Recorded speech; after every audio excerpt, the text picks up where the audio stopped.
Live everywhere. Daily Co's Radio on netrootsradio.com presents David Walton.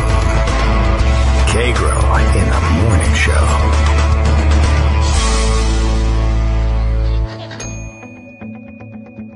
Now, here's David Waldman.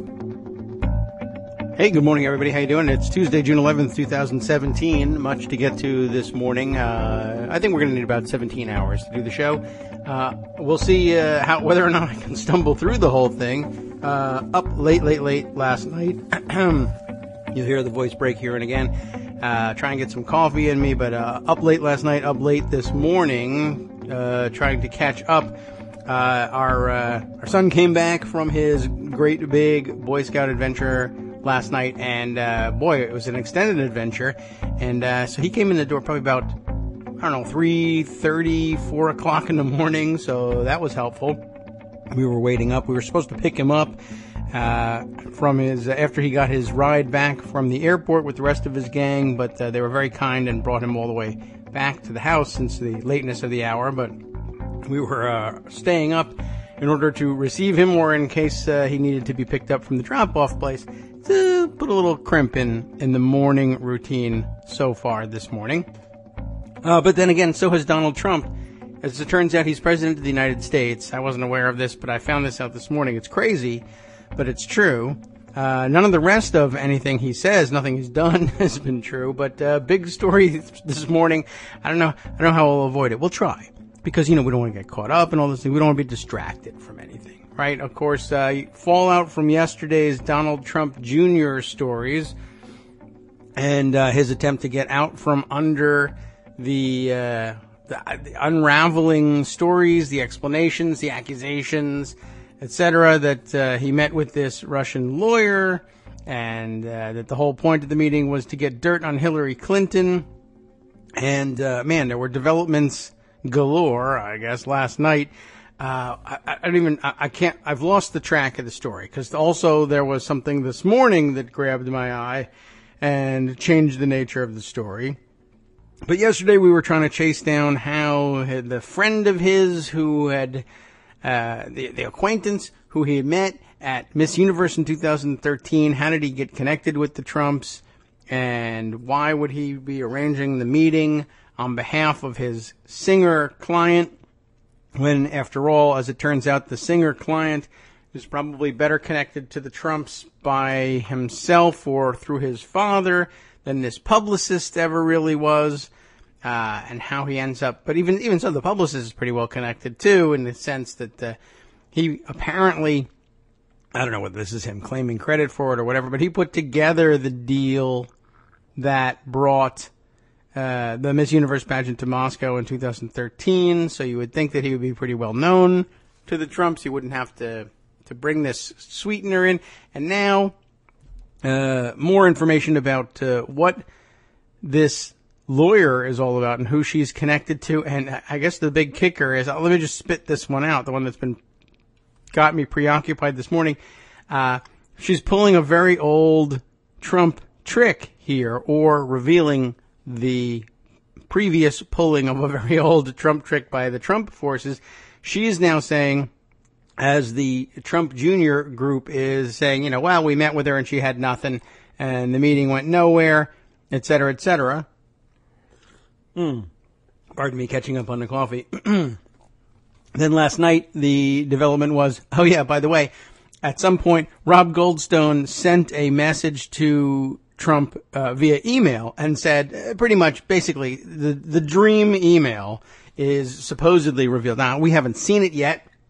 It's rumored to exist. Sources have said they've seen this email, and the email was basically apparently, hey, Don Jr., would you like to collude with the Russians? Their government is officially trying to help you, and I have information about that.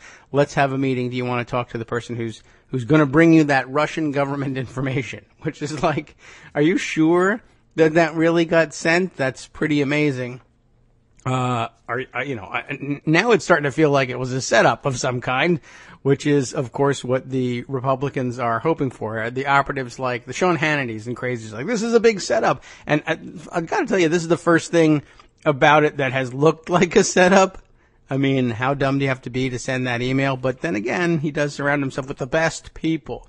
Anyway, before we could even get to a chance to digest this story, we wake up to find out that the lawyer, what's her name again? I can't even remember. It's a long one too. Let me bring up one of the stories. There we are. Natalia Veselnitskaya. No one knows how to pronounce the name. She probably does. She could tell us. She turns up all over the place. Lots of people doing research on her last night. Anyway, this morning, NBC, among others, I think, has the story that she now says that it wasn't her who called to try and get the meeting. It never did make sense setting up this meeting, and why is there Goldstone in this thing at all? And he turns out to be a real loon, as it happens anyway. But she's now claiming that the Trump campaign was pursuing her, or at least the Russians. They were reaching out, looking for this information, and that at least kind of comports with the story we were reading the other day about was it Peter W. Smith, right?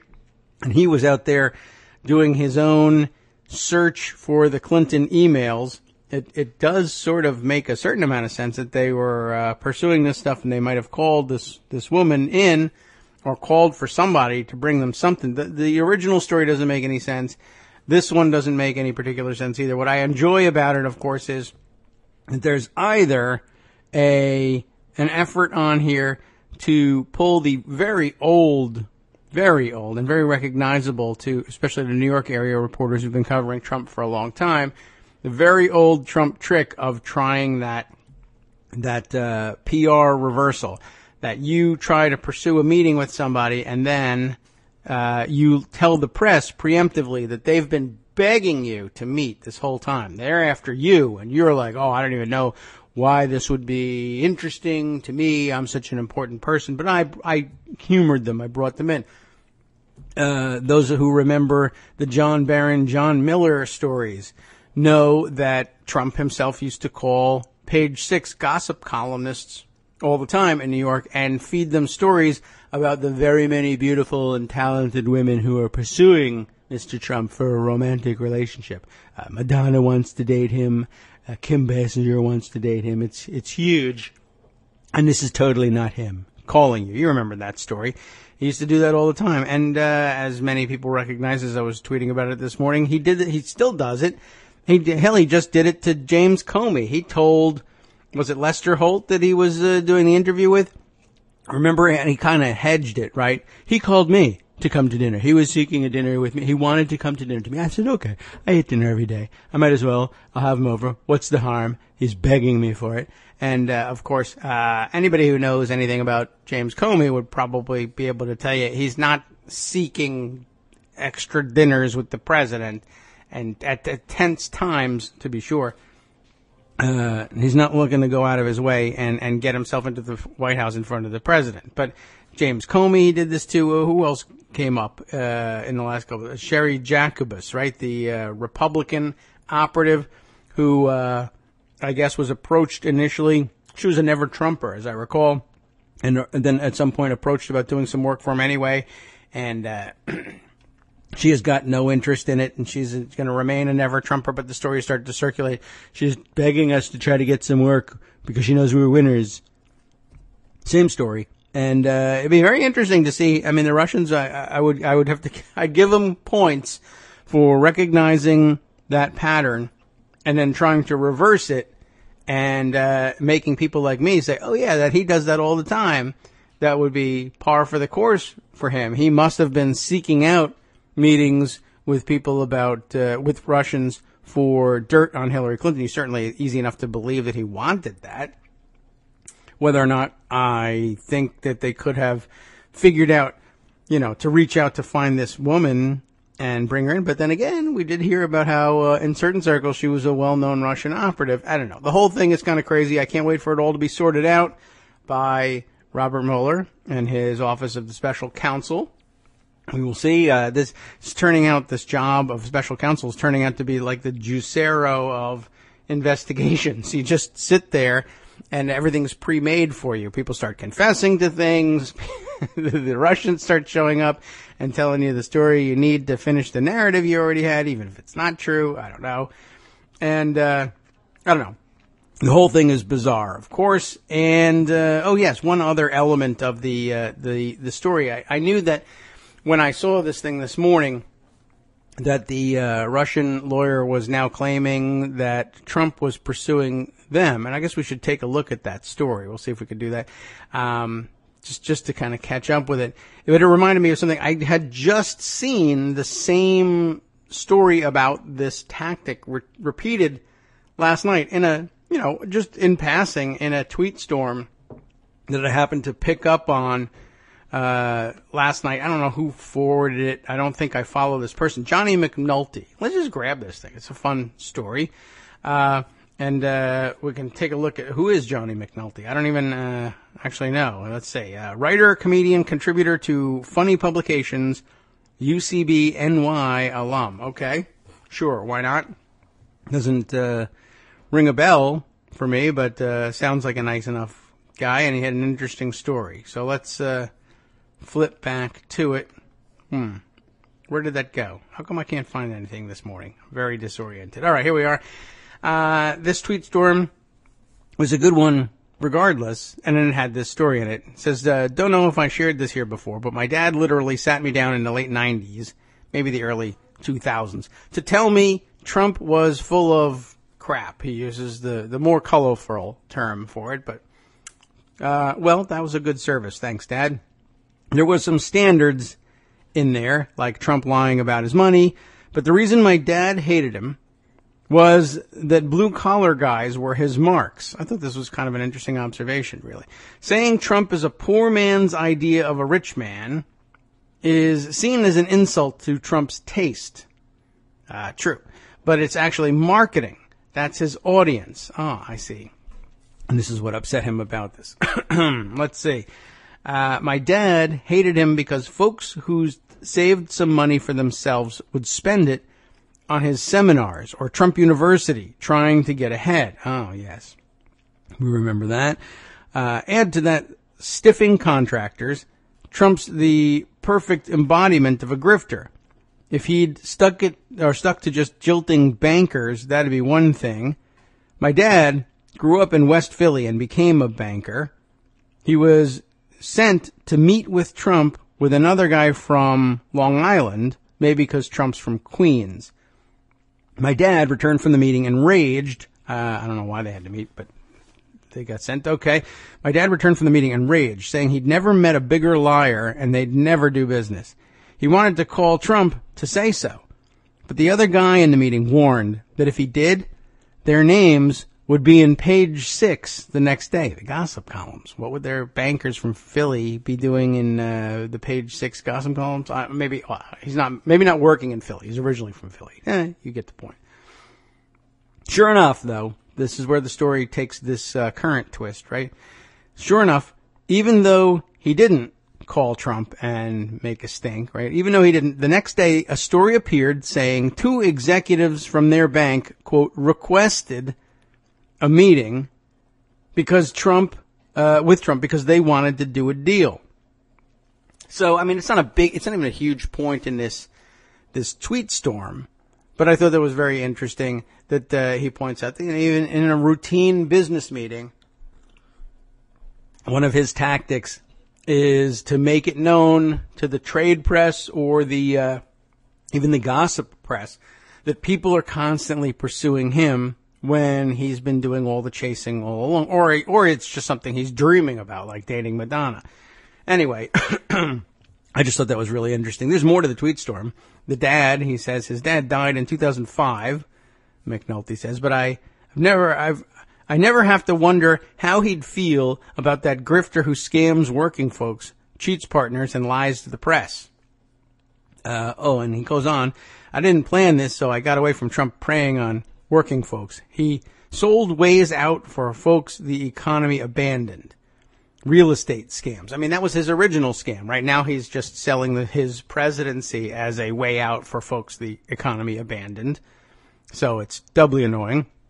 All this BS items like Trump steaks. Rich people never bought Trump steaks. People who wanted to feel rich overpaid for them.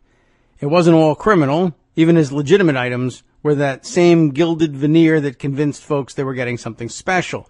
When Republicans ask why I can't ever give Trump a chance as president, it's not because I hate his voters. They're just citizens. I hate his scam. I thought that was that's a really good, that's a good solid tweet storm rant. I'll share it with you in the afternoon hours. You can get it and pass it around for yourselves. But I just thought it was interesting and particularly relevant to this new twist in the morning story. Speaking of other morning stories, I know yesterday that Armando was interested in coming on and talking about one of Ivanka Trump's initiatives, I guess the Women Entrepreneurs Initiative. And he had a couple minutes to do on that too. So let me open the door to him too. If you're listening today and you'd like to come in, by all means, it would be a great relief for me to get a few minutes to finish up some coffee, catch my breath, and get oriented here as I'm still a little spacey from the midnight interruptions and all this. Sounds like it was a great trip, though. By the way, in case you were wondering about what other fun things my son was out doing. It's all about the kids today. Everybody talk about their sons. All right. Let's see. In the meantime, like I said, plenty of other stories to catch up on. The really astounding one, of course, being last night's New York Times update of their story, and all their reporters were in on this one. Trump Jr. was told in email of Russian effort to aid campaign. This is like the driest possible telling of things, of course, because New York Times, but we might as well lay down the basic facts as we think we know them at this point. Again, if you were in a coma yesterday, before arranging a meeting with a Kremlin-connected Russian lawyer he believed would offer him compromising information about Hillary Clinton, Donald Trump Jr. was informed in an email that the material was part of a Russian government effort to aid his father's candidacy, according to 3 people with knowledge of his email. I am sure we are never going to get the names of the 3 people, but that's held out to mean that there's been corroboration from this. And one of the most fascinating angles of this whole story is who's corroborating this stuff. It's amazing how little loyalty his loyalists have. But I guess it's a good thing. And I guess it's to be expected for somebody whose relationship with everybody is about manipulation. I guess it should come as no surprise that there would be many people that would find themselves in close proximity to him who are either waiting their chance to stick a knife in his back or have learned from the master that you just manipulate and get yourself in the paper at all costs. I don't know. Not sure what's driving what here. The email to the younger Mr. Trump was sent by Rob Goldstone, who's a fascinating figure in his own right, I would say, from yesterday's reading. A publicist and former British tabloid reporter who helped broker the June 2016 meeting. In a statement on Sunday, Mr. Trump acknowledged that he was interested in receiving damaging information about Mrs. Clinton. Okay, but gave no indication that he thought the lawyer might have been a Kremlin proxy. Mr. Goldstone's message, as described to the New York Times by 3 people, indicates that the Russian government was the source of the potentially damaging information. It does not elaborate on the wider effort by Moscow to help the Trump campaign. There is no evidence to suggest that the promised damaging information was related to Russian government computer hacking that led to the release of thousands of DNC emails. The meeting took place less than a week before it was widely reported that Russian hackers had infiltrated the committee's servers. But the email is likely to be of keen interest to the Justice Department and congressional investigators who are examining whether any of the president's associates colluded with the Russian government to disrupt last year's election. Well, they did, and apparently they were getting emails. Subject, do you want to collude? Click here. It's going to be great. I don't know. The whole thing is insane. By the way, Trump Jr. is lawyered up now. maybe Armando has something to say about his attorney. I have something to say that's petty and silly about his attorney. He's got a wacky name, and everybody has to. Even our people with English last names are giving me trouble. Alan Futterfuss, is that right? I mean, last night I was like, is this guy's name for real, or I'm not living in a Fletch outtake here? It's who's your lawyer? Alan Futterfuss. Yes, apparently a stellar defense lawyer and somebody who's got extensive experience in defending organized crime cases, which, good choice anyway. Makes a certain amount of sense to grab this guy.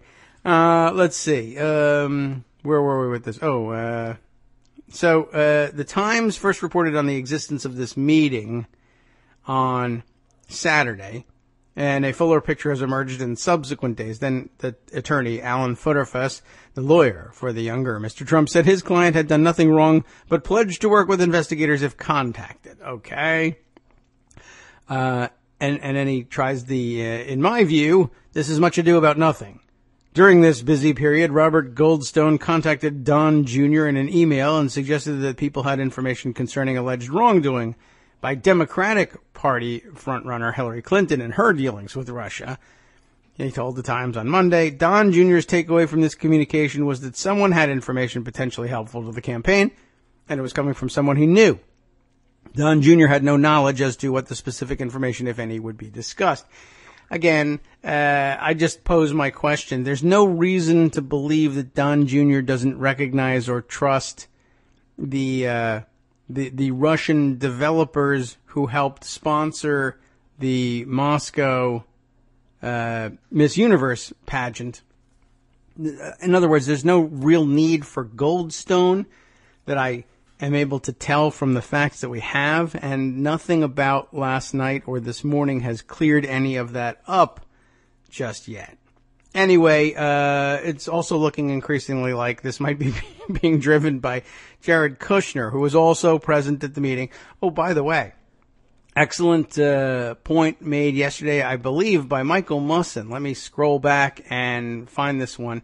Yeah, a good pull on this one. Great memory, Michael, for bringing this up. The fact that Kushner is involved, and remember that as part of this initial story, Kushner and Manafort are at the meeting, and one of them, according to the lawyer, the Russian lawyer, leaves a couple minutes into the meeting, and it's unclear why, and she doesn't remember which one it was. But either somebody thought, oh my God, something illegal is happening in here, I gotta run away, or oh my God, something illegal is happening and I gotta go make more illegal things happen. I don't know why they leave the meeting. It's unclear. But Michael's point, which I thought was pretty interesting, is he said, it's amazing. So the Clinton email scandal, and everyone's thinking this, of course, the Clinton email scandal was actually a Trump scandal, another instance of his projection, of course. And, but after this whole incident, after this, the Russian lawyer coming in, the email saying, hey, you want to collude? They've got official government, information from Russia that's going to be used to help your campaign. It was after this that Kushner, at some point, suggests establishing that secret Russian back channel communications. I'd like to collude, but the problem is the guy you're sending to do the collusion is so dumb, he writes in the email, this is official government collusion, can I come in? And I was wondering if we could do it in private and in secret and maybe at your embassy so that it would be a lot harder to get caught, I guess must have been his thought. It was bizarre, but a great point. This stuff has been going on for quite a long time. And at some point, if Kushner's the one trying to throw Don Jr. under the bus, at some point it would probably be well worth remembering that Kushner was the one trying to find a secret back channel, using espionage channels, as a matter of fact, the secret encrypted communications equipment at a Russian embassy or consulate was what he wanted to use for the back channel, which is like way out of the question, and pretty much every indication that you're involved in, well, treason. Anyway, that word has come up again too, by the way, in the day's developments. Let's take a look here at what else we might mine from yesterday's stories. I think it might not be a bad time to just kind of leave this Donald Trump Jr. meeting story, or at least the current developments on it, and see if there's anything else that we can fill in by way of background. I put aside an awful lot of articles about the meeting and the timeline of how we thought it was set up, but I think it's now all being turned on its head, really. Let's see. There are other items, though, that I think we have to mine out and make sure are on our record here. And, let's see. There's Talking Points memo had a backgrounder on Veselnitskaya that I thought was interesting and worth contributing to the record here. Lawyer who met Don Jr. was key player in high-profile money laundering case. Now, money laundering. Have we mentioned money laundering in the course of this campaign and or presidency? I think it's come up from time to time. Sam Thielman, I don't know how he pronounces his last name, is our writer for Talking Points Memo. It's not just that I have difficulty pronouncing foreign last names. I have difficulty with American last names too, although I'm sure Mr. Smith and Jones would point to Thielman and say, that's foreign. Neither here nor there. In July of 2016, Donald Trump Jr.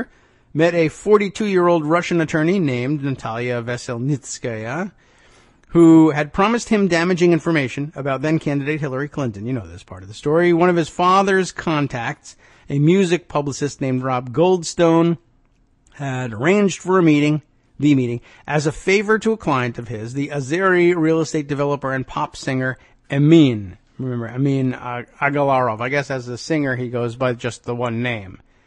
Anyway, Goldstone had worked with the Trumps on the 2013 Miss Universe pageant in Moscow. I got another piece here somewhere in pocket that says, that characterizes it as his having brokered the thing, that he was responsible for putting together the proposal that led to the successful landing of the pageant in Moscow by the Agalarovs, by the way. Interesting background information out there. We'll see if we can dig that out later on. There were other reasons to take the meeting, too, though. Amin's father, Aras Agalarov, is the 51st richest man in Russia and an instrumental figure in the president's aborted foray into Russian real estate, the Moscow tower he tried and failed to erect. Ha. Trump Jr. said he knew nothing about Veselnitskaya before their meeting, not even her name. She turned out to use the promise of information that could help his father's campaign as a pretext to discuss reinstating a popular Russian-American adoption program, according to his version of events. What could be more harmless? In fact, Veselnitskaya was already a key figure for the defense in one of the most notorious money laundering scandals in recent memory, encompassing $230 million in public funds allegedly stolen from the Russians by a network of corrupt bureaucrats and routed into real estate sales, including some in Manhattan. Who would have thought that money laundering in real estate in Manhattan would become important to the story? A lot of this money, of course, rooted, as they say, through ironclad Swiss bank accounts. And also, she was accused of lobbying U.S. officials for a Russian NGO, non-governmental organization, that sought to overturn the Russian ban on U.S. adoptions. Remember that that's code word. According to a complaint filed with the U.S. Justice Department and Senator Chuck Grassley. Reminder on that one. Of course, we discussed this yesterday, and I closed out the show with a reminder to you that anytime the word adoptions came up, basically you needed to decode what was happening with the mention of adoptions by saying, yeah, this is really a discussion about lifting sanctions against Russia. No, there's no bleeding heart story here about longtime activists who want nothing more than to see happy families assembled out of Russia. the adoption issue is only an issue by virtue of it having been used as a retaliation by Putin against the United States for imposing a regime of sanctions for corruption and human rights violations. So it's not about helping the kids, and basically, yeah, anytime the word adoption comes up, that's the family-friendly sounding word. It sounds a lot better than saying, yes, I lobby to lift anti-corruption sanctions and sanctions that have been placed on human rights abusers. That sounds like crap. Helping adoptions, that sounds like gold. So that's what they go with. And as a matter of fact, couldn't have been said better or with a more authoritative voice than when later yesterday Senator Amy Klobuchar noted on Twitter, I head up the adoption caucus in the Senate, and this is a key point. When the Kremlin says adoptions, it means sanctions. I couldn't be put any clearer. Thanks for backing me up on that one, Senator Klobuchar. I think we make a great team. Well done.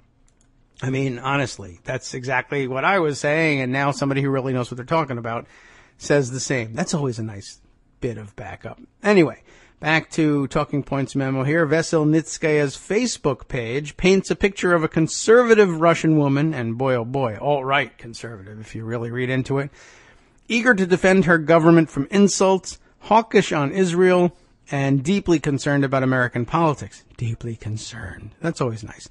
Liberalism is a effing mental disorder. This is a Russian speaking. Liberalism is an effing mental disorder. She wrote on July 1st, 2016. American liberalism, obviously, is what she meant. She also had derisive marks for Brooklyn-born Muslim organizer Linda Sarsour, whose name came up the other day and I couldn't recognize it, remember? And crusading former acting Attorney General Sally Yates, who was ousted by Trump. The current U.S. Attorney, U.S. Attorney, who was acting U.S. Attorney, Sally Yates, stated that all lawyers working for the government do not have the right to defend the government and Trump orders. Veselnitskaya wrote, in her broken English, I would add, on January 31st, in such cases, the general should resign. Thank you, Moose and Squirrel. Veselnitskaya received her degree from Kutafin Moscow State Law University. I don't know. Maybe it's great. In 1998, in 2013, and here's where it starts to get a little crazy, she agreed to represent Denis Katsiev, we mentioned him yesterday, the son of Russian railroad baron Peter Katsiev and owner of the Prevazon Group. The younger Katsiev was accused of collaborating with corrupt Russian officials in the money laundering scheme.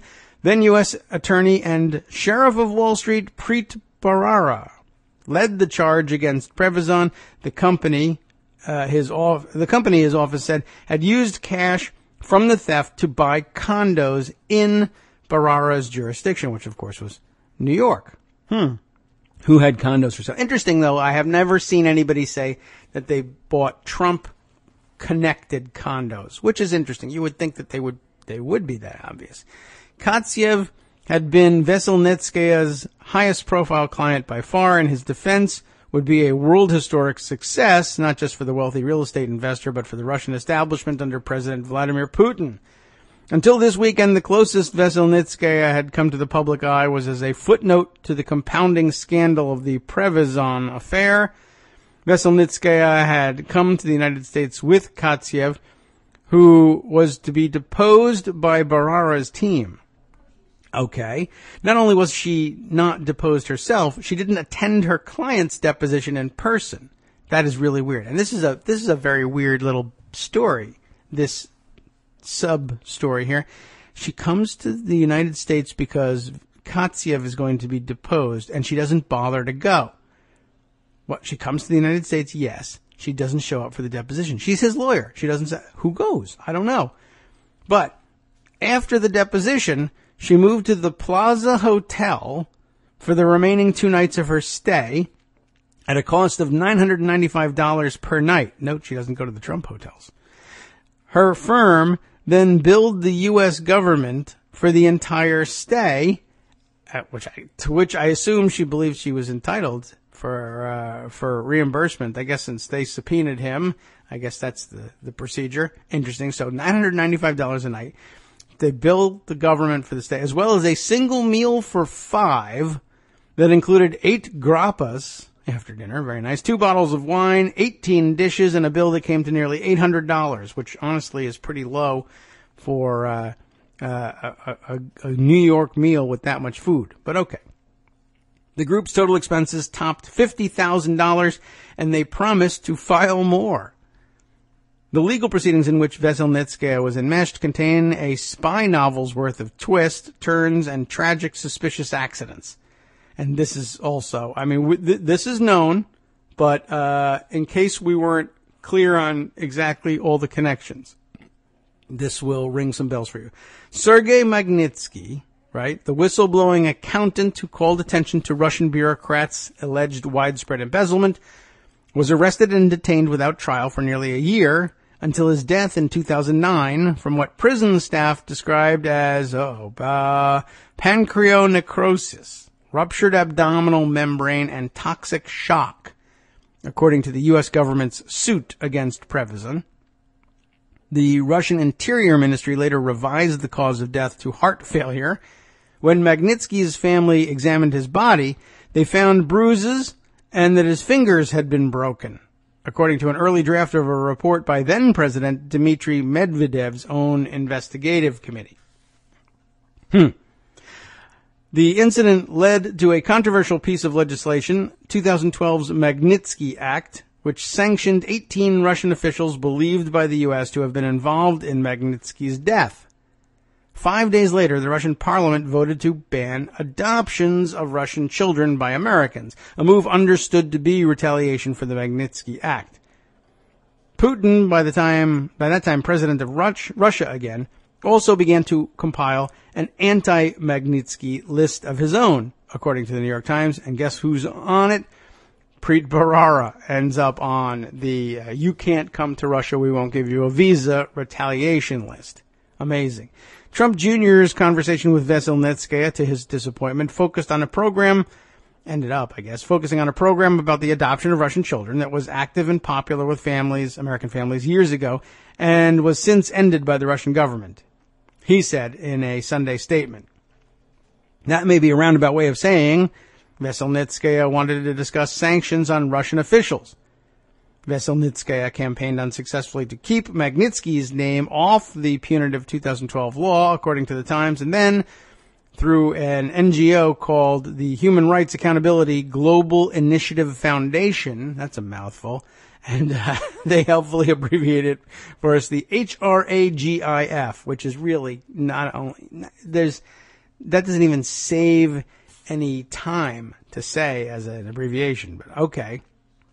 The Human Rights Accountability Global Initiative Foundation. So she's working through them to have this Magnitsky law repealed, supposedly for the sake of the Russian children who could find American homes if the adoption ban were lifted in response. So that's an awfully roundabout way of even including adoption in the discussion. The latter activity got Veselnitskaya some unwanted attention. She's not named on this foundation's list of lobbyists under the Lobbying Disclosure Act. Oops.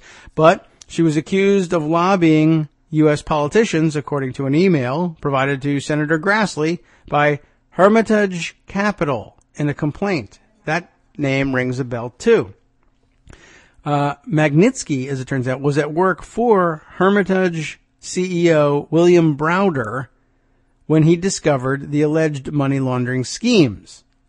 HRAGIF listed only 2 lobbyists, one of whom is Renit Akhmetsin, the former agent for the Russian FSB security service, who in April met with Representative Dana Rohrabacher of California in Berlin to discuss Previzin. And Rohrabacher, of course, you'll remember, because Russian friendliness to Rohrabacher has been a bone of contention with the FBI and the butt of so-called jokes from Rohrabacher's fellow Republicans. Remember House Minority Leader Kevin McCarthy telling colleagues in that audio recording that surfaced in May, there's 2 people I think Putin pays, Rohrabacher and Trump. Oh, yes.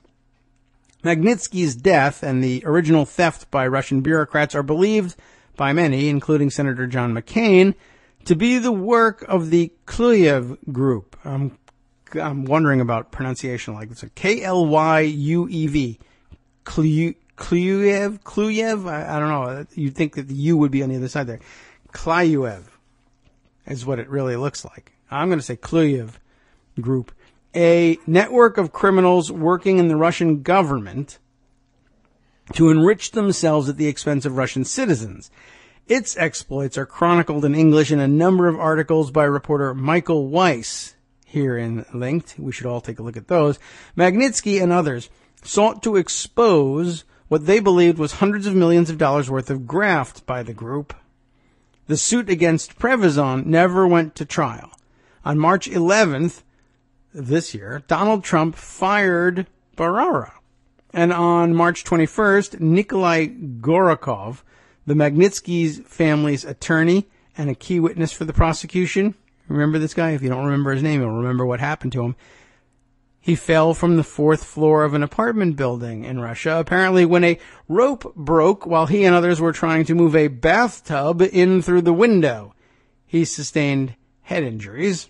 The United States settled its case against Prevezon and its associated companies in May for $6 million, a fraction of the judgment of a guilty verdict would likely have brought. Veselnitskaya declared victory on Facebook with a post she titled, "A 4-year-old battle on the American state with a Russian citizen is over." And then it just says, "with the Russians," which is amazing because that doesn't mean anything. And that's how the article closes, which is actually a little bit of a disappointment to end on the grammatic struggling of Veselnitskaya with her own Facebook page. But I don't know. The whole thing is pretty fascinating. And I kudos to Thielman for tying in a lot of the loose threads that are out there on the Russia front in this one story. I thought it was pretty well put together, except for that ending. I fault him for that one. Looks like Armando is having a bit of difficulty getting through today.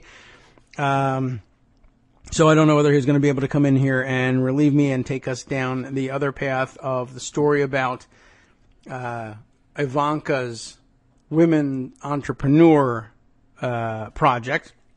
But just as well, perhaps we'll focus on this one. Or maybe you've got an article or two you could send us to read into the record, as it were. It would have been nice to have that help there today. A little out of it. But okay, not your fault. I guess the technology not cooperating with him. Can't blame him for that. All right, let's see. Other stories that need to be entered into the record.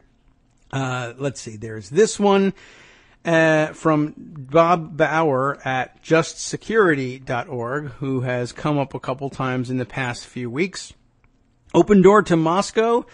New facts in the potential criminal case of Trump campaign coordination with Russia. And this was written before the big break of finding out that emails were coming in from Rob Goldstone saying, by the way, I'm guilty. Can you please come arrest me? Let's see what this one was about. The Trump campaign in 2016 was signaling to Russia, based on all of this, even before we find out that Trump Jr.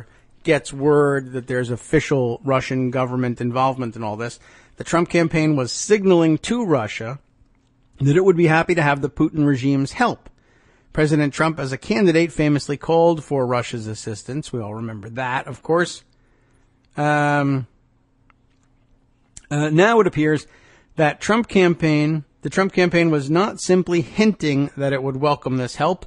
Well, the Wall Street Journal very recently, and now the New York Times, have reported active Trump campaign or campaign supporter contacts with Russian agents or intermediaries toward the goal of obtaining negative information about Hillary Clinton. And for the first time, someone named Trump, Donald Jr., has publicly confirmed that the campaign communicated directly with a Russian foreign national connected with the Putin regime in the bid for material damaging to the former Secretary of State.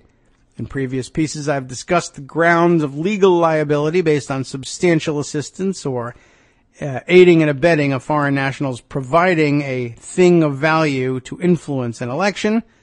To this date, evidence has largely been on the public record in plain sight, and it included Mr. Trump's own comments.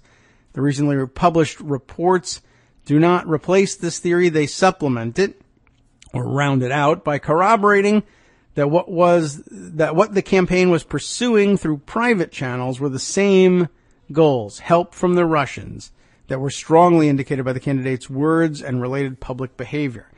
Of course, it should go without saying that we will have a reliable grasp on the evidence only when the facts are developed and tested through the legal system.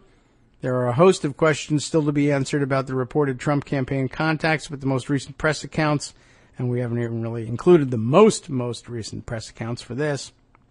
They are especially significant because they include specific statements on the record conceding the Trump campaign's expressed interest in what the Russians could provide.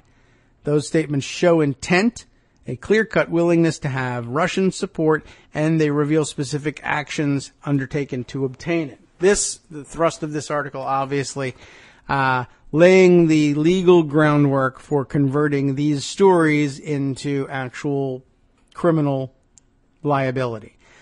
We'll see how well he does with this and whether it's even out of date at this point.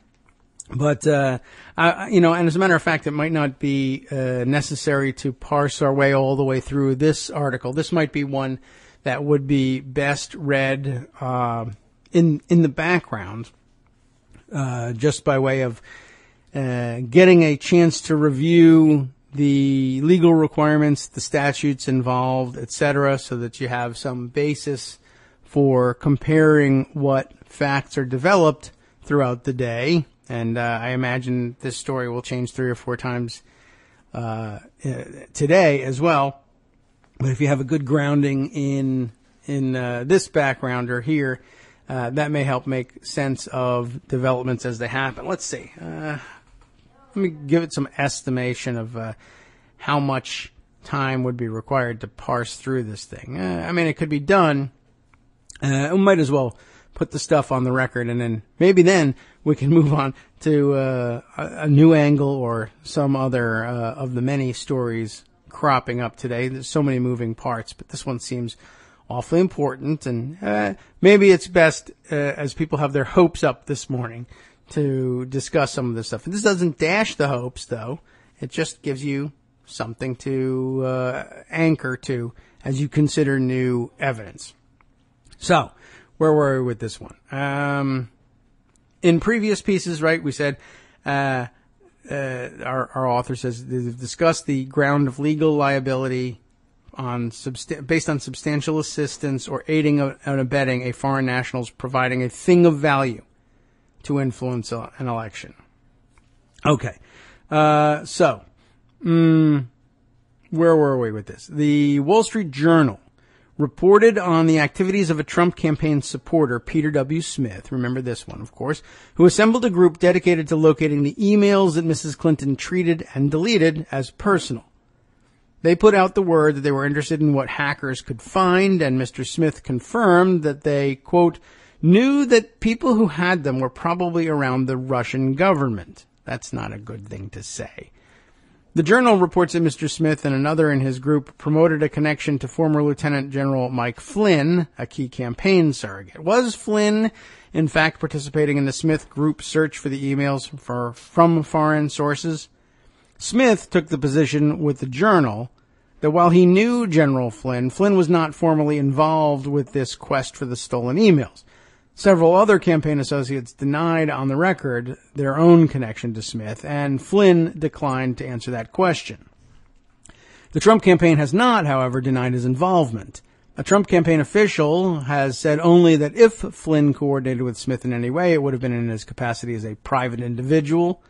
Smith and one of his associates apparently indicated to others the belief that Flynn was a representative for the campaign, that to supply any stolen emails to Flynn accomplished the purpose of providing them to the campaign itself. Communications among hackers picked up by U.S. intelligence suggested that they also believed that Flynn was the gateway to the campaign, accessible through an intermediary. Whether they understood Peter W. Smith to be that intermediary has not yet been established in their reporting to date. Now, the Times has reported direct communications between the Trump campaign's inner circle and a Russian national connected to the Kremlin. A Russian lawyer with state with ties to state-owned enterprises and to a senior government official, met with Trump campaign officials shortly in, the problem with this, like most blogs, there's no editor here, and so you don't pick up typos here and sentences that trail off in mid-sentence and transition got edited poorly into another sentence. So what's he trying to say here? A Russian lawyer with ties to state-owned enterprises and to a senior government official met with Trump campaign officials in June of 2016, shortly after the nomination was decided. There's one too many shortlies in this sentence. Donald Trump Jr., the campaign manager, Paul Manafort, and the president's son-in-law, Jared Kushner, all attended the meeting. With Manafort's presence in particular, the connection to the campaign is clear. The significance of this extraordinary meeting, now confirmed by Donald Trump Jr., lies in the reason why the campaign agreed to it. According to a statement from Donald Jr., there was, on the campaign's part, an expectation that the Russians would have negative information to offer about Hillary Clinton. The result, so Trump Jr. now claims, was disappointing. He said it quickly became clear that she had no meaningful information. He now dismisses her claim to have had this material as mere pretext for the meeting. The president's son is admitting that the campaign arranged the meeting solely to get the information. Trump Jr. suggests that he did not know of the Russian connection. He didn't know the identity of the individual offering the information, including the fact that she was a foreign national. I thought it probably was pretty obvious from speaking to her, but hey, he didn't know ahead of time, he says. And he would have it believed that when he invited Kushner and Manafort to join the meeting, he did not tell them because he did not know that the lawyer was a Russian or who she was. And apparently, when she came in and introduced herself, the Trump campaign team was still uninformed about her identity and did not ask much about it. Suffice it to say that this is a strange account, and investigators will probe it deeply. And if there's any truth to it, it is not clear how much it helps Trump Jr. and his colleagues. One explanation for their ignorance of whom they're dealing with is willful blindness, which is not helpful to their legal position.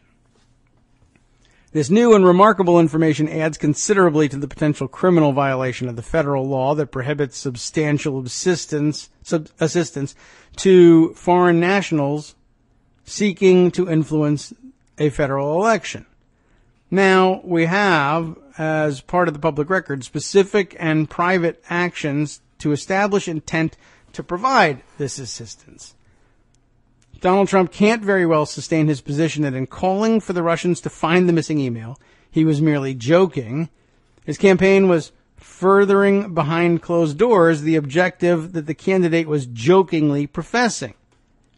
It confirmed and further developed in the Mueller investigation. These facts also bolster the campaign's exposure to aiding and abetting liability for a campaign finance violation. There are two additional grounds for that criminal liability: the campaign's coordination with Russian foreign national sources, as a result of which it received an illegal contribution, and its solicitation of this illegal contribution, each of which independently violate the law. On coordination, a charge of illegal coordination is consistent with a conspiracy, aiding or abetting, or substantial assistance source of liability. It is the campaign finance law equivalent to what has been referred to in the public debate as collusion. In other words, coordination is a legally prohibited form of collusion. Spending by Russia, if coordinated with the campaign, is a contribution to the campaign. The contribution, of course, would be illegal. It is important to underscore here that this area of law applies to any and all coordinated spending beneficial to the campaign, not only to coordination with Russians, the Russian government, or other foreign nationals. Think WikiLeaks, he adds in parentheses here. Under the campaign finance laws, spending of all kinds to influence an election can be subject to a finding of coordination resulting in an illegal contribution.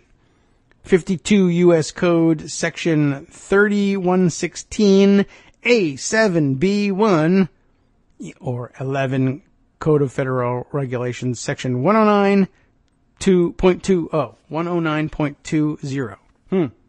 A nice citation. Means nothing. It's gibberish. What does it say?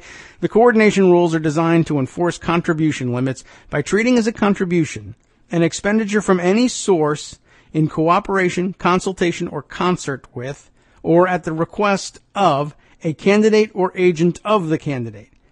If R is the organization spending the money, and T is this is just a hypothetical. If R is the organization spending the money, and T is the candidate who is coordinating the spending with R, get it? If Russia is the organization spending the money and Trump is the candidate who is coordinating the spending with Russia, then T has received a contribution from R.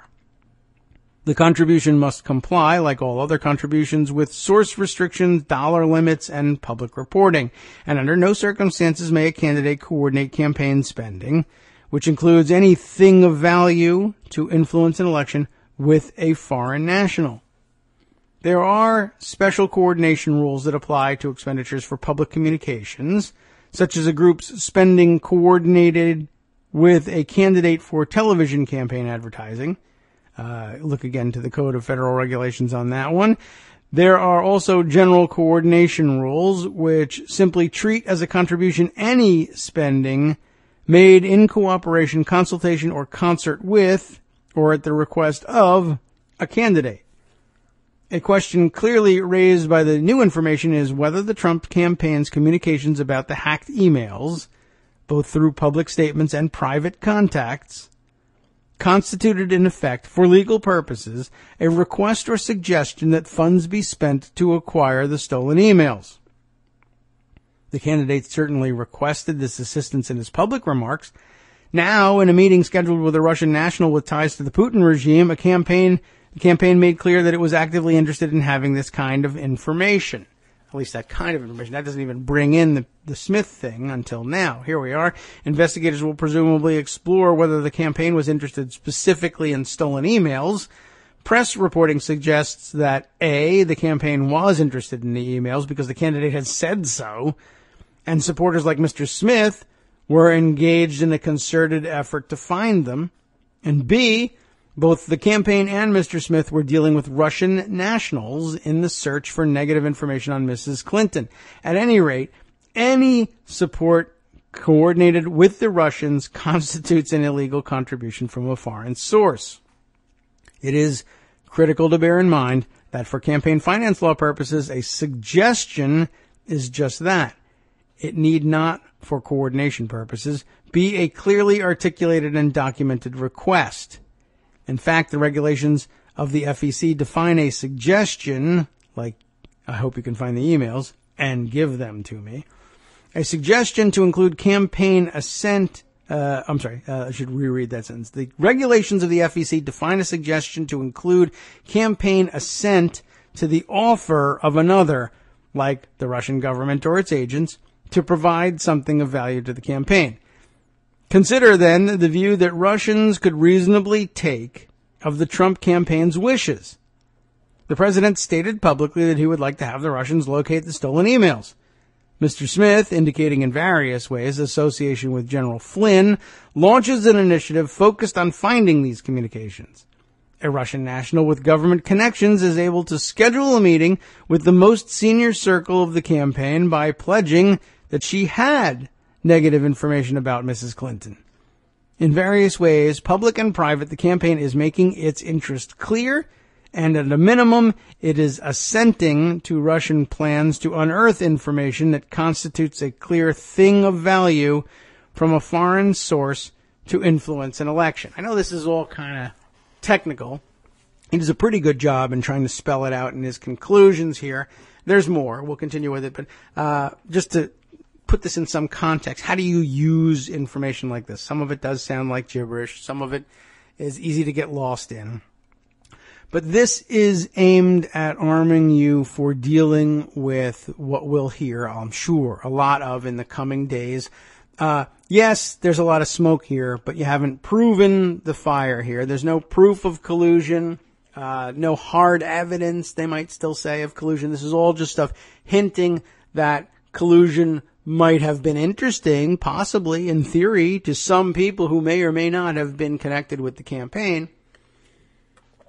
but you haven't proven anywhere that Donald Trump took any concrete actions to insist that Russia aid his campaign in any way. And he never would have, of course, because he knew it was illegal. He wouldn't do it. He's not only distancing himself from the acts of others on his behalf, but insisting that nothing, even all of this circumstantial evidence, doesn't prove any collusion. And the point of this article really is, as a legal matter, it very well may. And that there's wide latitude, at least with campaign finance law. And I believe that's the context in which we read the last just security entry too, was to further the argument that all of this could in fact result in criminal liability if you went through campaign finance law rather than some other body of law. Anyway, and I guess he's sticking to that. But yeah, the point of this article is that campaign finance law gives a lot of latitude in defining what's illegal by way of, particularly when foreign nationals are involved. There's a lot of latitude. Okay, so where were we with this one? Soliciting the thing of value is sort of the next section, dealing with the definitions of what makes a campaign finance law crime in this context. To coordinate spending is to receive a contribution. It is also illegal to solicit a contribution or expenditure, any thing of value, from a foreign national. And so, by the way, campaign information that would be extraordinarily valuable to the campaign in the sense that they could use it to paint their opponent as whatever, anything they want to paint her as. That's a thing of value. Trump supporters and apologists will no doubt say, well, what's illegal is making a campaign contribution, and they didn't do that. But here was where you have to remember, anything of value is considered a contribution because, of course, it's all fungible. Anything you hand them, if you hand them information that would otherwise cost them money to develop, that's the same thing as giving them the money to develop it themselves. At least in terms of campaign finance law. It may not get you anywhere in other bodies of law, as I said. Okay, so it's illegal to solicit a campaign contribution or expenditure, anything of value, from a foreign national. There's a citation again to the code.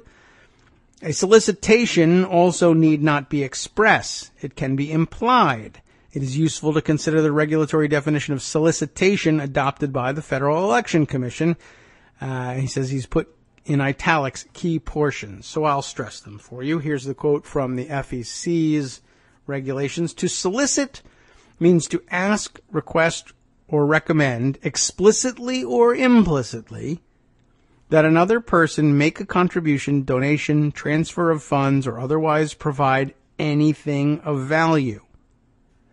A solicitation is an oral or written communication that, construed as reasonably understood in the context in which it is made, contains a clear message asking, requesting, or recommending that another person make a contribution, donation, transfer of funds, or otherwise provide anything of value. A solicitation may be made directly or indirectly.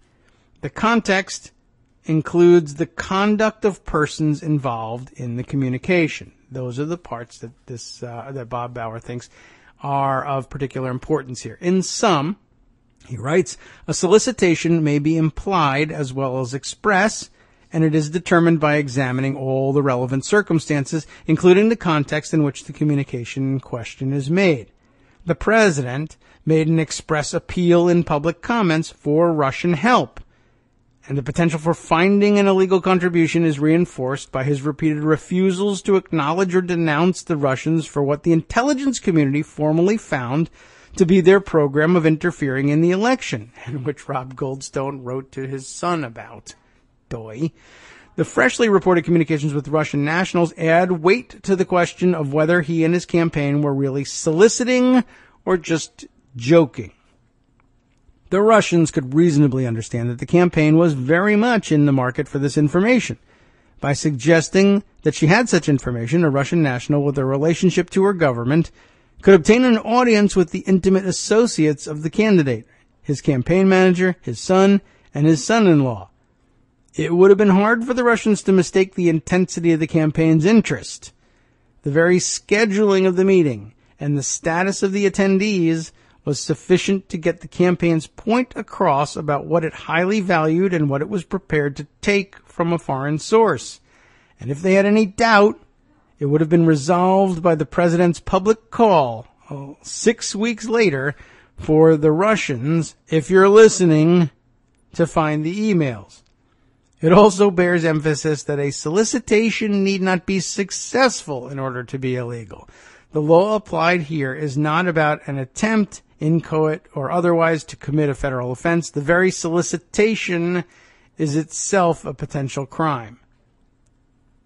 Now, on to Mr. Trump, his campaign, and the foreign national spending ban. There is much more to know in evaluating the case that Mr. Trump and his campaign committed campaign finance violations in soliciting and receiving support from Russia and assisting the Russians in their plans to influence the 2016 presidential election. There is now little doubt that there is such a case. Its precise nature and the full range and strength of the evidence available to support it remain to be determined. For example, we do not know the role that Mr. Flynn played in the Smith Group hunt for stolen emails. We have only what Donald Trump Jr. has admitted about the substance of the June meeting with the Russian lawyer offering negative information on Mrs. Clinton. What is becoming increasingly clear is that Mr. Trump and his campaign were open to whatever help the Russians would provide. They made clear to the Russians and took specific actions to invite and receive this foreign national assistance. In response to the latest disclosure of Russian contacts, the campaign's defense seems to be that it never checked whether the people from whom they were soliciting stolen emails and other negative information were Russians, much less connected to the Kremlin. That may beggar belief. Some may even find the claim perversely amusing, but under campaign finance law, it is no joke. And herein lies the conclusion of our just security contribution for the day. Okay, I know, very serious, very dry. I'm getting tired of it myself. But there's more, believe me, and not just on this particular issue. There's of course plenty more that we need to catch up with. One thing I want to double back on, just an older issue to bring up, and I guess we don't really need to add too much more because I feel like we've been over this territory. And if you felt like you were been over it before yesterday when you were reading this, I'll explain why. If you couldn't, if it didn't jump out at you. Lots of chatter yesterday about the piece published in The Intercept under this title, Jared Kushner tried and failed to get a $500 million bailout from Qatar. Qatar back in the news again. Ben Walsh, Ryan Grimm, Clayton Swisher all have bylines on this piece, and it probably rang a bell for you. We'll read the opening couple of graphs here. Not long before a major crisis ripped through the Middle East, pitting the United States and a bloc of Gulf countries against Qatar, Jared Kushner's real estate company had unsuccessfully sought a critical $500 million investment from one of the richest and most influential men in the tiny nation, according to three well-placed sources with knowledge of the near transaction. Kushner, of course, a senior advisor to President Trump and his son-in-law, and also the scion of a New York real estate empire that faces an extreme risk from an investment made by Kushner in 666 Fifth Avenue, where the family is now severely underwater. We'll short-circuit the whole thing by saying this probably sounds familiar to you. And I spent the bulk of yesterday saying, I feel like I've heard this story before. In fact, I'm pretty sure I've read this story before, and I checked, and indeed we had. And we had read a HuffPost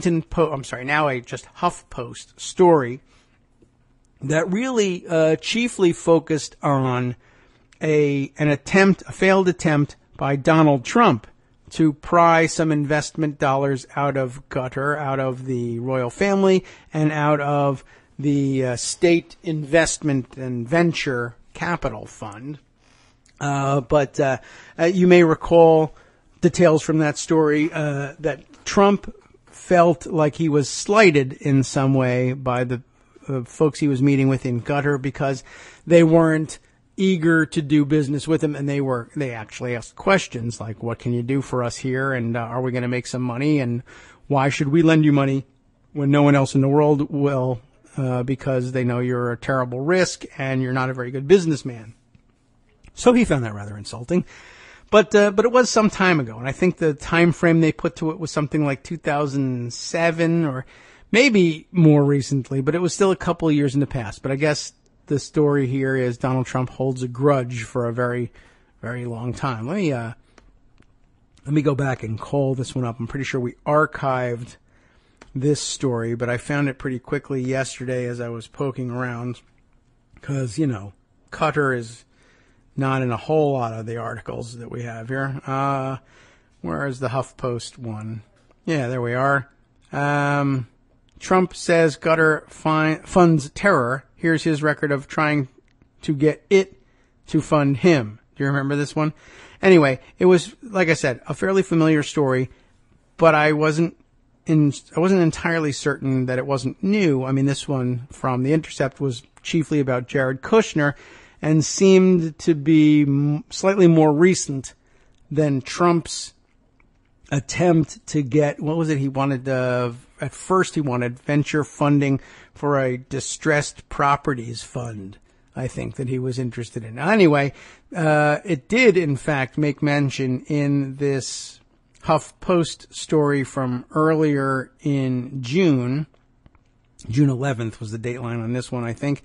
So it's about pretty much exactly a month ago, as today is July 11th. It does make mention of Kushner's attempts at prying loose some money from Qatar as well. And that's when it hit me that, oh yes, okay, I definitely have heard this story. And then I went back to The Intercept and I was going to say, it feels like we already heard this story, speaking, let's say, theoretically, to our bylined names here. G. Ben Walsh, G. Brian Grimm, G. Clayton Swisher. Haven't we heard this story already? Didn't we get this story from the Huffington Post a month ago? Yes, we did. I have just read it, and so I know that to be the case. And so I think I'll go back and I'll tell the author of that HuffPost piece that he had it right a month earlier, and let's just find out who that was, and here's where all the air came out of it. Clayton Swisher. So I guess he's not, there's no difficulty here in rehashing this information for The Intercept. And of course, Ryan Grimm, we know, came out of HuffPost as well, so maybe they knew each other there. So if you had felt any sense of deja vu and seeing everybody finally talk about Jared Kushner's attempt to pry loose funding from Qatar and then later join the administration's effort to isolate Qatar and accuse them of funding terrorism, and you say, I feel like I knew that before, but I can't remember where. Well, shame on you, because it's almost always going to be Kagro in the morning program. Thank you very much. And, two, pat myself on the back for recognizing the story the first time.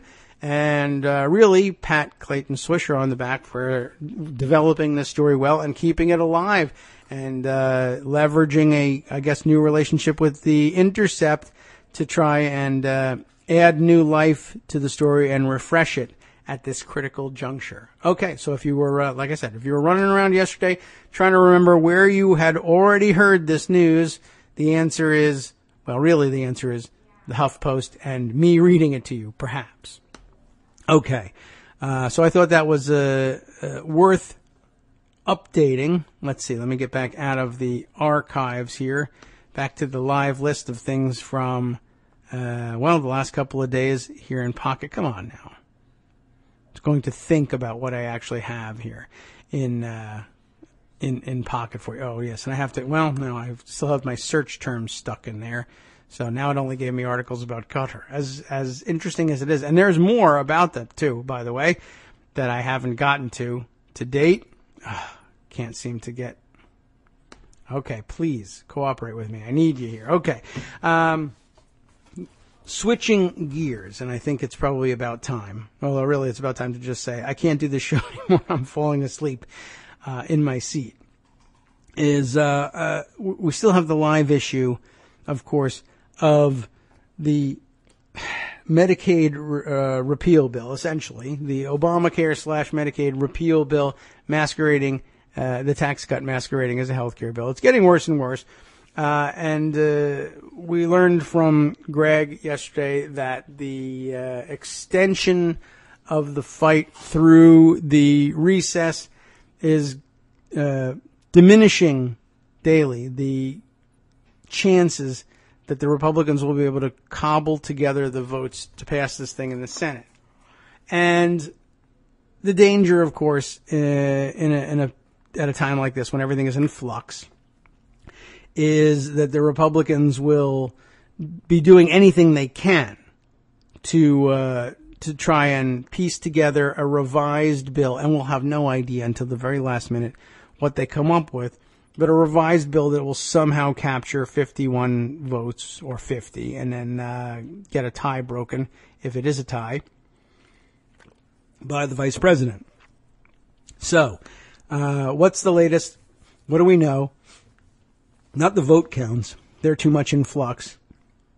Let's talk about the policy itself. The item that caught my eye yesterday that looked like it probably ought to be shared by way of discussing the policy difficulties and the increasing appearance of, the increasingly insurmountable looking obstacles to getting this bill fixed in a way that can get the 50 votes. The Center on Budget and Policy Priorities, just to dry things out a little bit further, has this piece. I want to add it to the record. And by tomorrow, we'll be getting a better picture of the politics and a little bit more of the policy with it as we discuss what's going on with Joan McCarter. The scheduling is becoming clear, and Joan was telling us on the front page of Daily Kos yesterday that they're looking to get some version of this thing forwarded to the CBO for scoring by the end of the week, or actually at some point in the next couple of days, so that they can get a score by the end of the week, so that they can get to a vote by midweek next week. And there's already chatter, though, that if they can't get the thing done next week, they may very well lots of moaning and groaning will go on. I don't know whether they're going to get anywhere with this one, but people are floating the idea of canceling the August recess to stay in town and get serious and work on this, because we can't possibly, after all the promising, not go through with the repeal. And, they're dropping the replace part, but they feel like they can't fail to deliver something on the repeal. And I would say it's probably about equal parts that and equal parts I do not want to go home during this recess and face my constituents again. It's going to be very tough. Anyway, here's the piece from the Center on Budget and Policy Priorities. Senate health bill can't be fixed. Here's the policy problems and the hurdles they face. Reported changes would not affect the bill's core features. Our writers here, Jacob Liebenluft and Aviva Aron, oh my goodness, Dine, no idea, D-I-N-E, Din, no hope of being able to guess that. Okay, the Congressional Budget Office, I should stop trying to get, I think I'm doing people a favor by giving them credit for their work, and you're supposed to do that, but I guess the research I need to do in the background is how do you pronounce it so I get it right. Well, at least I'll give you the links to it. That's the reason we do the roundup. The Congressional Budget Office, the CBO, analysis of the Senate Republican healthcare bill, they still call it a healthcare bill, revealed that the bill would have much the same effect as the House-passed version. It would cause more than 20 million people to lose coverage and would make coverage worse or less affordable for millions more. Likewise, CBO's analysis of the House-passed bill showed that it would have much the same effect as an earlier bill that the House rejected in March, which CBO also scored as causing more than 20 million people to lose coverage. Nonetheless, speculation has begun about whether reported changes to the Senate bill will significantly alter its impact on coverage or on the quality and affordability of health insurance. The answer is no. It's no accident that CBO reached similar conclusions about all three versions of the Republican health bill, as the bill has maintained 5 core structural features over time. These are the things that are causing it to be so terrible, and they have shown no signs of being willing to jettison any of them. Ready? There's, of course, ending the Affordable Care Act's expansion of Medicaid to low-income adults, capping and cutting federal Medicaid funding for seniors, people with disabilities, and families with children, increasing premiums and deductibles for millions of moderate-income people who buy health insurance through the ACA marketplaces, undermining the ACA's individual market reforms by weakening key consumer protections for older people and people with pre-existing conditions, and eliminating the ACA's individual mandate, which helps ensure a balanced individual market risk pool, and finally, providing hundreds of billions of dollars in tax cuts for high-income households, drug companies, and other corporations. As long as the bill retains these 5 components, its broad consequences for Americans' health insurance and health care will stay the same. None of the specific changes that Senate Republicans are reportedly considering would affect those 5 core features. Moreover, some of the bill's major flaws are unfixable purely as a matter of math. Even if senators adopt a proposal to drop one of the bill's high-income tax cuts, and that's the most frequently mentioned possibility in all this, and the sort of thing that we suspect would lead to moderates folding on this thing, as we've discussed every time we've brought the subject up with Greg on the show. We figure a minor tweak, or even something that looks major, pointing at something that a tax cut that might be eliminated to make a senator look moderate, and I'm opposed to the bill as written now, and we'll make one change to the tax provision. That would be enough for them to change their mind. Well, even dropping 1 or 2 of those things would do very little to change this basic structure, right? Some of the major flaws are unfixable as a matter of math. They have a chart in here, and as it shows, figure 1, savings from dropping the tax cut, plus other available resources that could restore some of the cuts to health coverage programs, only amount to about 1/5 of the bill's $1.2 trillion in cuts to programs that help low and moderate income people who afford health insurance. Armando is available at the moment. Let me bring him in here and just wrap this thing up here. It's a bit of a dry thing. I mean, it's an important subject, obviously, and it's the one we're supposed to not be distracted from in all this, but it's a rather dry treatment of it. But I do recommend it, at least as background information, so you get a sense of either what logical gymnastics Republicans who say the bill's been tweaked to their satisfaction will have to engage in order to flip their votes, or you get a early and realistic look at just how difficult it's going to be to round up the 50 votes that they need. That if they're truly, if they're seriously and significantly opposed to the tax cuts, in particular, being awful optics, tying tax cuts for the rich to throwing 20 million plus people off of their health care coverage. If that seriously bothers them, and it's always a question with Republicans whether it seriously bothers them, if they're sincere in their opposition, there's very little chance that any tweak to the bill will make a substantive change great enough to overcome a sincere objection. The only problem is, can you find 3 Republicans with sincere objections? You have 2. Maybe you only need to find 1 more. But in any group of 50 Republican senators, if you can find me 1 who's sincere in wanting to protect the poor, it's like finding a 4-leaf clover. All right, let's switch gears for the moment then, and gratefully accept the assistance, the collusion, if you will, of Armando in today's program. Armando, how you doing? Good, David. Can you hear me okay? I can. I've got you here.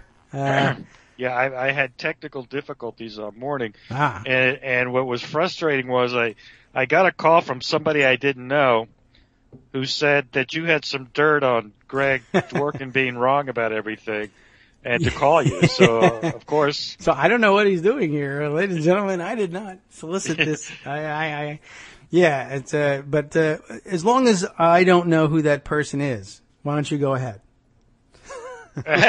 Exactly. I'm just saying, Yeah, pretty incredible. Did you see the other side of that? I mean, obviously you saw the junior part where he's like, I didn't know this person and I didn't know who they were from, but I called the campaign chairman and obviously my brother-in-law. Yeah. We all decided to go meet him. But then the other side of the equation was the Russian lawyer lady was on the Today Show this morning. Did you talk about that? Yeah, I did, and it's the oldest Trump PR trick in the book. I'm confused though as to whether Trump Jr. was trying to pull his dad's trick of pretending that the interest went the other way, or whether the Russians are trying to pull the old Trump trick of pretending the interest was reversed.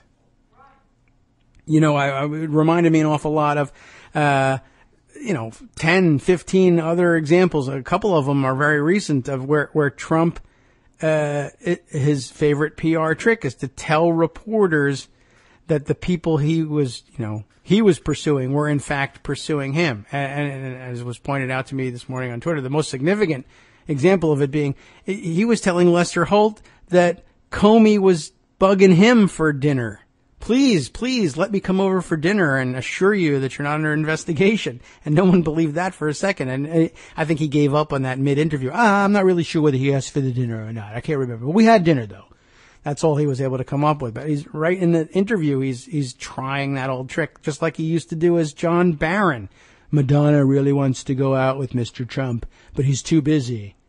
He's too busy being successful. But lots of successful women want to date him. Remember those stories?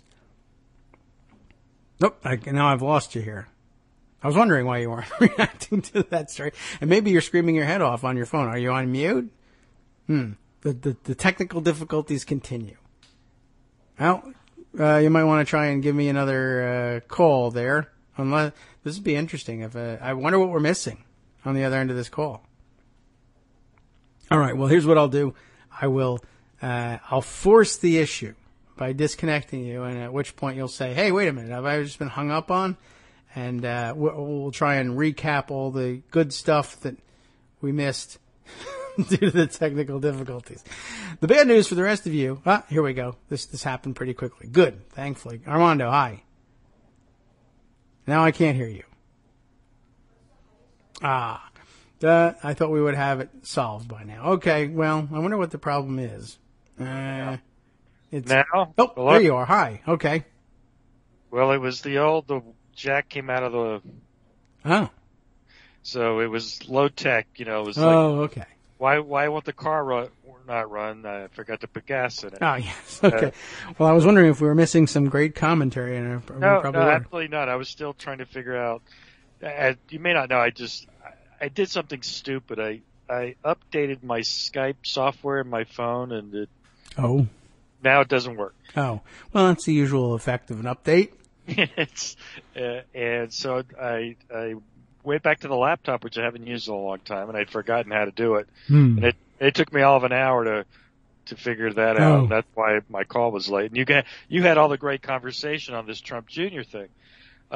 Did you talk about the discussion of how this is criminal?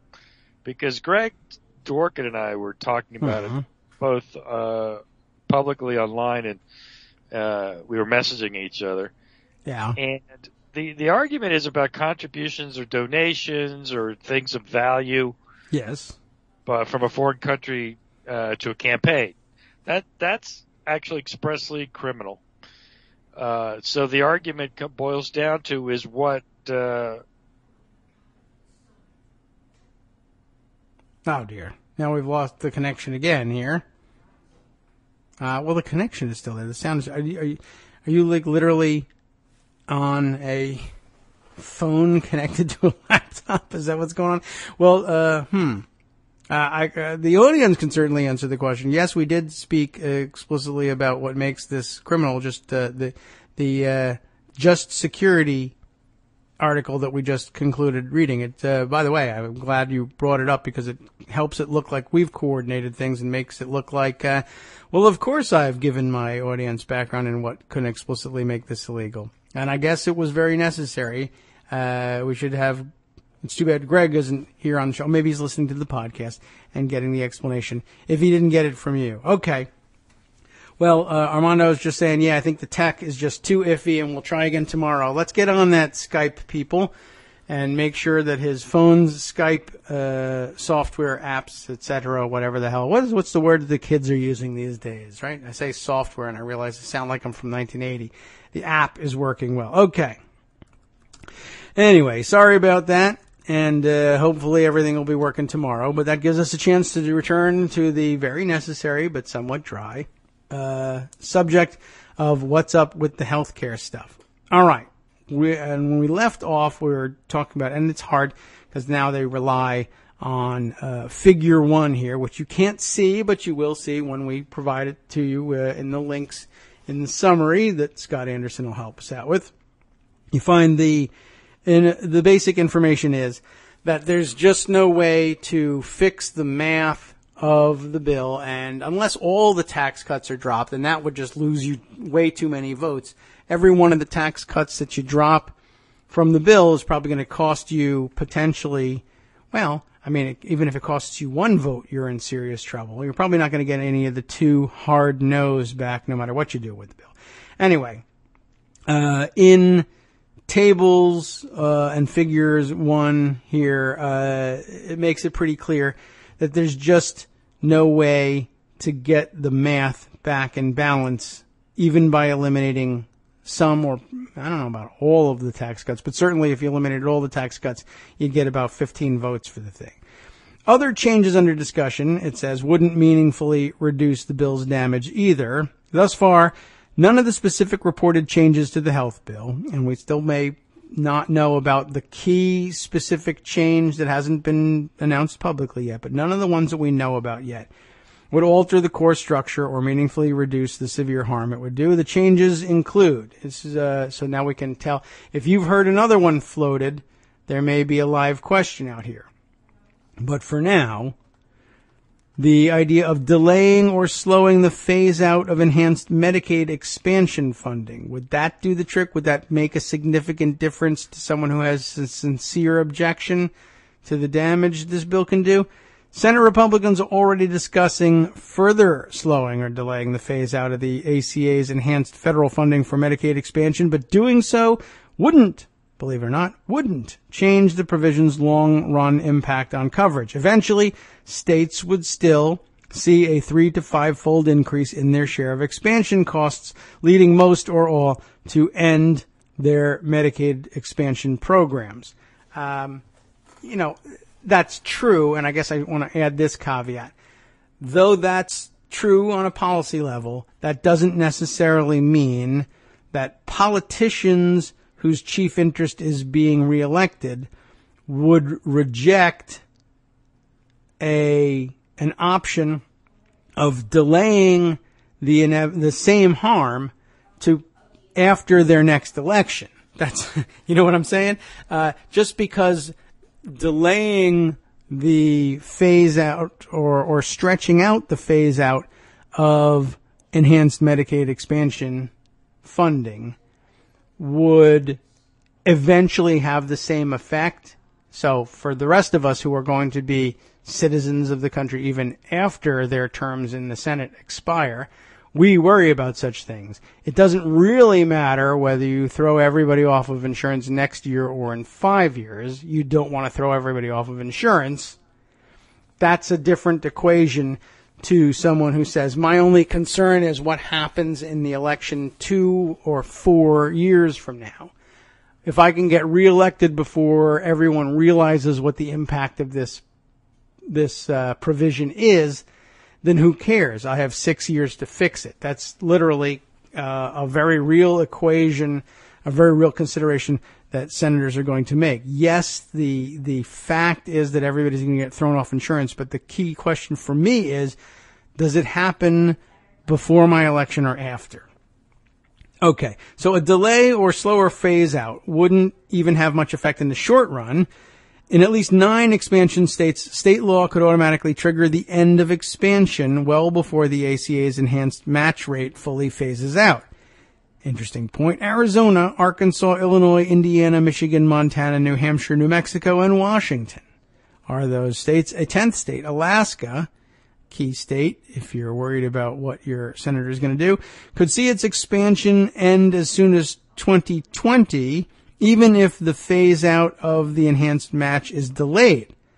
Moreover, as CBO's analysis of the Senate bill explains, other expansion states might also begin winding down their expansions even before federal funding drops off in anticipation of future changes that would result from this legislation in order to avoid abrupt changes to eligibility and other aspects of the program.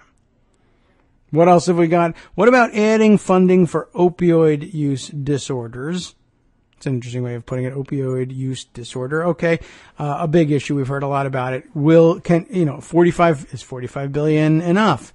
Well, that raises all sorts of interesting issues, of course, including the fact that, as many have pointed out quite rightly, that back when black communities were being ravaged by new waves of drug abuse, the solution was, of course, let's spend considerably less, but spend it on expanding our prison capacity, whereas when white communities get ravaged by their own drug problems, the figure is tripled and quadrupled, and it's spent on treatment. But okay, setting that aside, all in a history that needs to be addressed at some point, but okay, for the purposes of the bill, I'm glad you're moving to treatment instead of incarceration. We have more to deal with, but what do you have to say about that?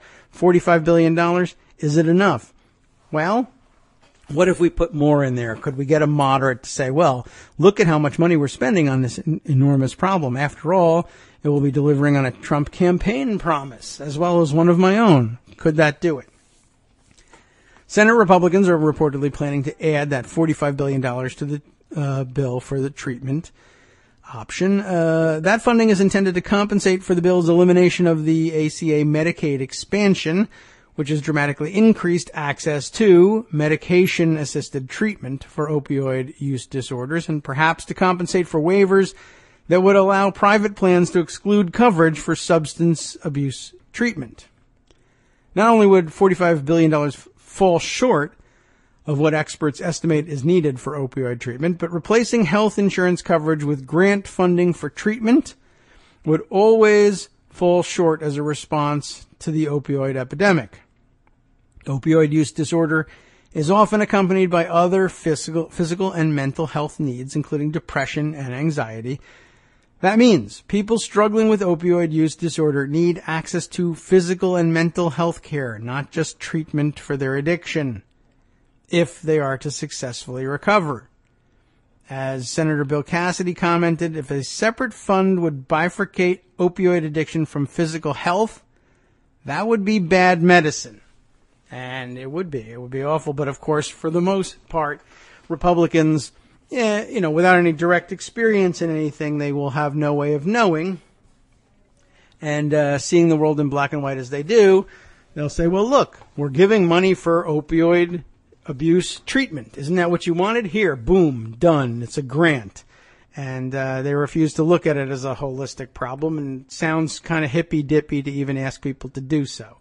So they don't want anything to do with it. What else have we got here? What about the proposal for cutting Medicaid funding for seniors, people with disabilities, and families with children only as deeply as the House bill? Remember that the Senate bill, originally anticipated as being less disastrous and more moderate than the House bill, ended up being worse on Medicaid than the House bill, which is almost impossible to imagine at the time.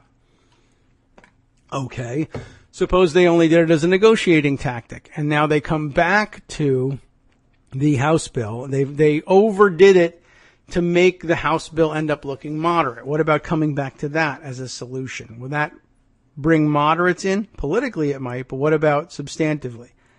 Both the House and the Senate health bills would end Medicaid as we know it by converting it from a federal-state partnership to a per capita cap, an arbitrary limit on per enrollee federal funding that would cover a falling share of states' costs over time. Starting in 2025, the Senate bill would set its cap growth rates even lower than the House bill, resulting in deeper cuts. But of course, cuts that aren't cuts, as Republicans would define it. Now, the Senate is reportedly considering moving its per capita growth rates back toward those in the House bill, although some conservatives remain strongly opposed. They want it to remain mean, I guess, and make it even meaner if they can. But the House cuts were already deep and damaging. For example, the House bill cap, had it been in effect in the 2000s, states would have had to increase their own Medicaid spending by an average of 11% in 2011 to make up for the lost federal funding, and by more than 40% in 4 states.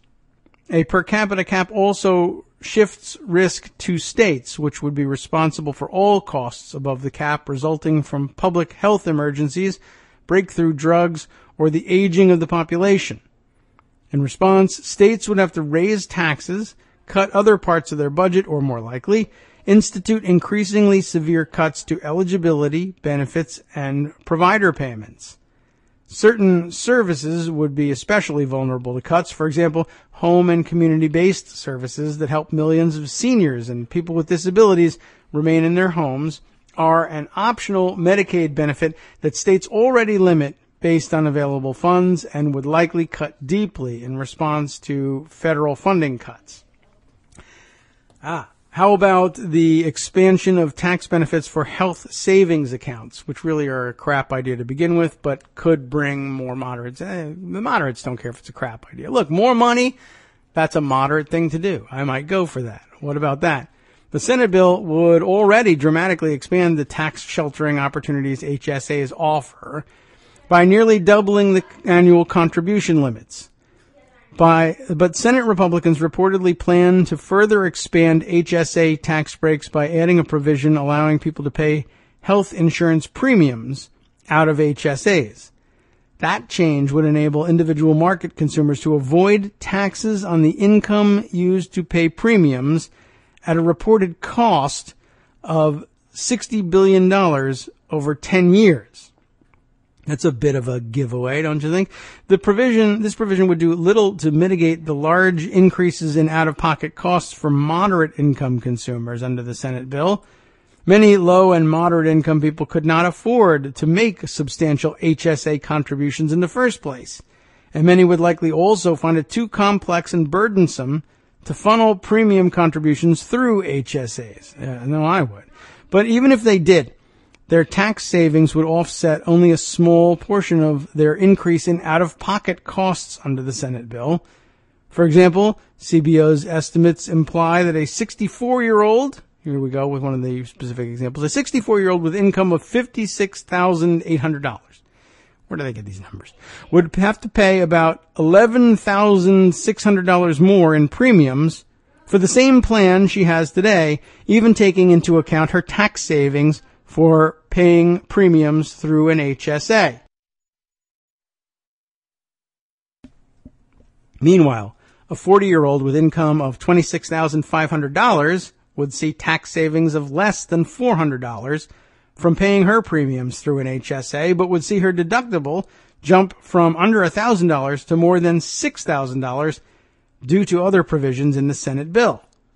The largest benefits from expanded HSA tax breaks would go to people at much higher income levels because they are in higher marginal income tax brackets, and so avoiding tax on their premiums is worth more to them.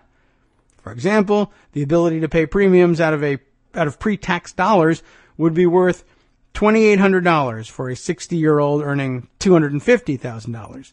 Higher income people also realize most of their benefits from the current tax breaks for HSAs and from the expansion of those tax breaks already in the Senate bill. About 70% of HSA contributions come from households with incomes over $100,000. It's the only people who can afford to use that stuff.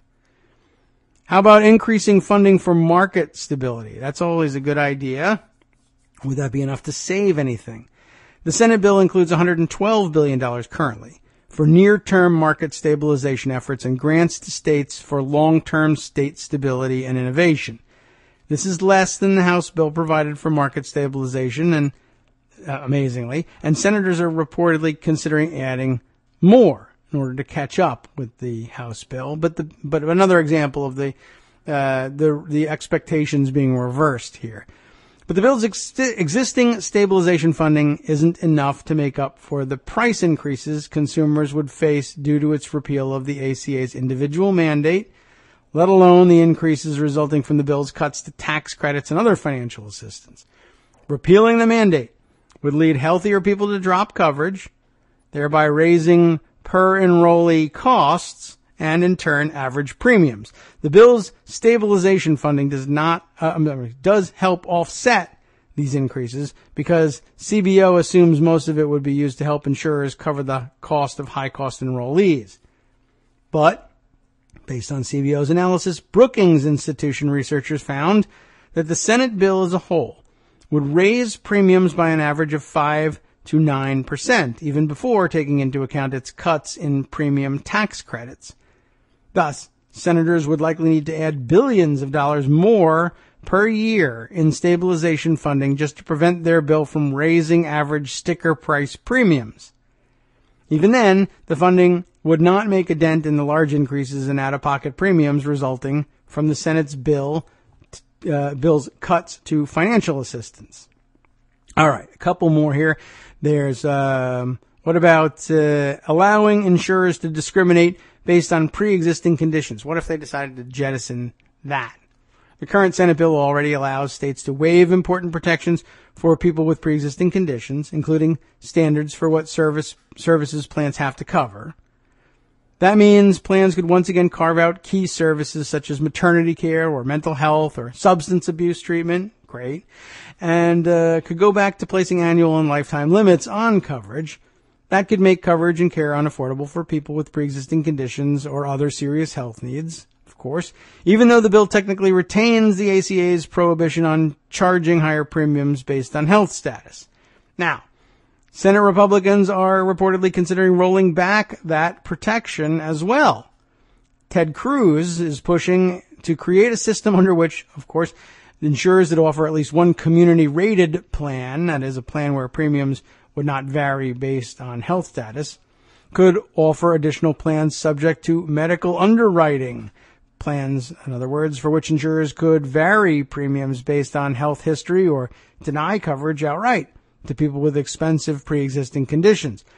Under a Cruz system, healthier people would naturally gravitate towards underwritten plans, which would offer them lower premiums. Meanwhile, the community-rated plans would disproportionately enroll people with expensive pre-existing conditions, and insurers would price them accordingly.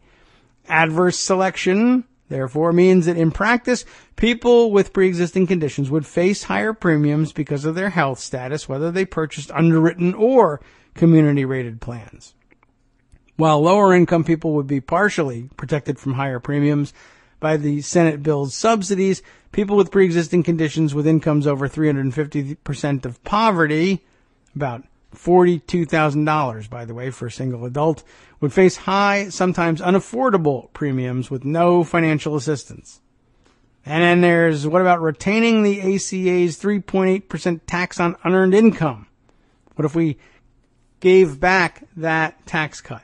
Senators are reportedly considering retaining the 3.8% tax on investment income for individuals with income over $200,000, couples over $250,000. Although some Senate Republicans have voiced strong objections, of course, this change is intended to respond to complaints that the Senate bill cuts taxes on the wealthy, even as it increases costs for low-income, middle-income people. But even without the repeal of the net investment income tax, the Senate bill would still spend $457 billion on tax cuts, counting the additional HSA tax breaks described above.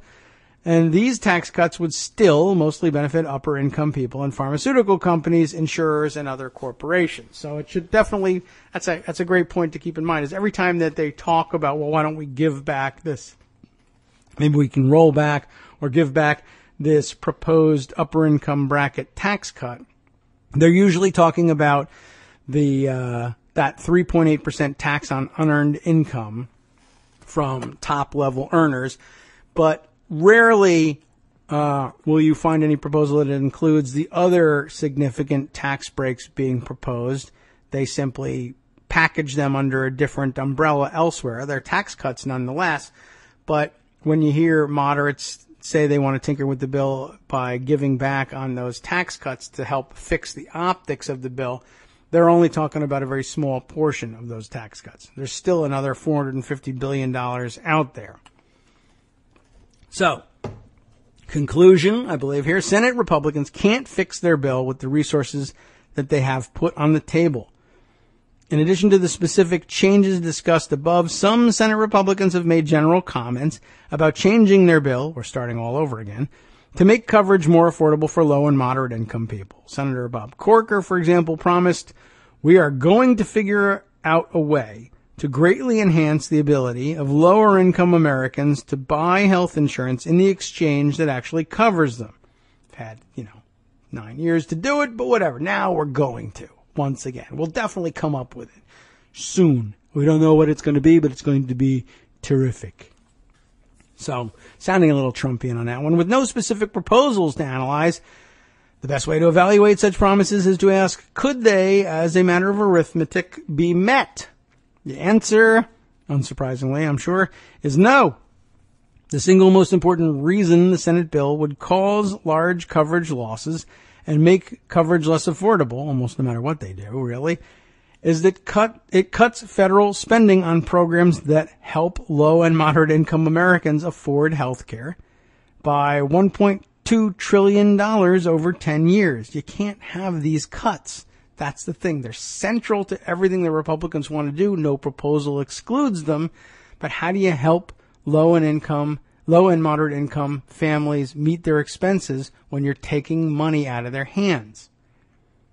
Here again, they point you back to their tables. The CEO estimates say that the Senate bill cuts federal Medicaid spending by $772 billion, a cut of about a quarter of the entire program by 2026, and it cuts spending on marketplace subsidies by $424 billion. That's a 50% cut by 2026.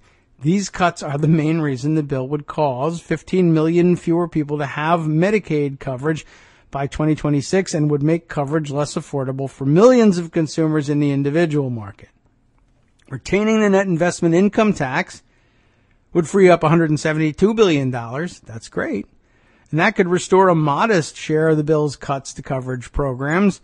Republicans have noted that they could use part of their bill's deficit reduction, that is the amount by which it cuts healthcare spending, why its cuts in healthcare spending exceed its tax cuts, to restore cuts to coverage as well. But after taking into account their proposals to increase funding for opioid treatment, expand HSA breaks, and provide more resources for market stabilization, only about $79 billion of the bill's deficit reduction would remain available to restore coverage cuts, meaning that a total of at most $250 billion would be available to mitigate the bill's harmful impacts on coverage and affordability. And of course, those impacts cost much more. As a matter of simple arithmetic, this means that even if Republicans put every available dollar back into coverage programs, they could only restore about 20% of the total cut to these programs in the Senate bill. They could otherwise, of course, drop the whole thing and simply leave things as they are, but apparently not interested in doing that either. These estimates are almost certainly overly generous. They do not assume any further delays in the phase-out of Medicaid expansion, which would consume resources without changing the bill's long-run impact on coverage and affordability. They do not take into account comments from some Republicans about putting at least some of the resources from maintaining the net investment income tax toward additional deficit reduction rather than restoring cuts, even worse. And they ignore strong objections from some Republicans to restoring any Medicaid funding over the long run at all. Even so, the resources available to restore coverage cuts in the Senate bill would fall far short of restoring either the bill's cuts to Medicaid or its cuts to marketplace subsidies, much less both. So, again, complex, dry, upshot, very little chance that either realistically the Senate is able to put together a substantive proposal that actually does what it says. They could always lie about what it does. That's true. Or at the very least, it indicates what excuses senators are likely to cling to if they decide to flip their votes, but still try to paint themselves as having moderated the bill. It's not true. It won't work. It can't work. The math isn't there. But that, politically, I remind you, doesn't mean that it isn't something that they might just try to do. The record to date on this bill has been pretty clear. They're just simply willing to lie about what it does and how it does it and how badly it does it in order to get the thing passed. And no indication that they're willing to give that up anytime soon either. Okay, so I think, all right, it's been a bit of a dry explanation kind of a day, and I guess that was all we could really hope for, but we're just a little bit too scrambled by having woken up for several hours in the middle of the night to welcome everybody home. But we'll be back on track tomorrow, and of course we'll have Greg Dworkin with us and Joan McCarter with us as well to add some structure to this stuff. It's about time for us to hand things over to the guys on the after show, and I'll sum up what they've got. I'm sure they're following current events, and we're able to monitor the morning's happenings a little bit closer to keep you up to date on what's been happening. I'll tell you all about what they've got planned next. And let's see. I guess that's really about it. The only thing that we might be able to fit in here, I just by way of a wink wink at the rest of you, did you happen to catch wind of the woman out in Iowa who was who had pled guilty to casting 2 ballots for Donald Trump the other day? Once again, another one of those amazing instances in which voter fraud finally is rooted out, and it turns out to be a Republican, and in this case a Republican voting for Donald Trump. I just found it very interesting that this woman cast her vote and then went to another polling station and tried to cast a provisional ballot on the theory, I thought this was an interesting theory, on the theory that Donald Trump had explained to her, of course, that the vote was going to be rigged, and so she was very afraid that her first ballot, the legally cast ballot, was going to be changed to a vote for Hillary Clinton. But somehow she convinced herself that this second ballot that she wanted to cast would definitely not. I mean, if they convert my first ballot to a Hillary Clinton vote, they won't be able to catch me on this one. Why they wouldn't all be converted to Hillary Clinton, I have no idea. Anyway, she decided to go ahead and do that. And true to form, I'm sure, as a Republican, it did not change her mind about the efficacy of large-scale voter fraud. The fact that she was arrested on the spot when she gave them her name, and they said, "You already voted. You're under arrest." I wonder if it even occurred to her, maybe this whole program of double voting isn't as easy as I thought. I wonder how a bunch of illegal immigrants are going to be able to pull this off if I can't. Probably not. I'm sure she thought that was rigged too. Anyway, like I said, time to hand things over to the guys on the after show, who've got a great show lined up, no doubt. What do we have for you today? Obamacare insurers are in such a death spiral, believe it or not, that they are having the best year yet under the health care law. The Department of Justice pushes the Chief Justice of the District of Columbia Superior Court to give jail time to the woman who laughed at then Attorney General nominee Jeff Sessions. And pro-Trump trolls are turning life for national security civil servants into a living hell by using intel given to them by the White House because they're traitors and spies in the White House. Too bad. We're going to have to live for that. Well, who knows for how much longer. Hopefully less time than we thought. From Daily Coos Radio on netrootsradio.com. You have been listening to the Kagro in the Morning Show with David Waldman. What about the last half? Visiting with Chris Reeves, as usual, this time for a discussion on how maintaining long-term activism takes sustainability. Also, voters are deregistering over Chris Kobach's voter suppression efforts, and the only reason police dumped disabled activists from their wheelchairs for protesting is because they are, of course, fearing for their lives.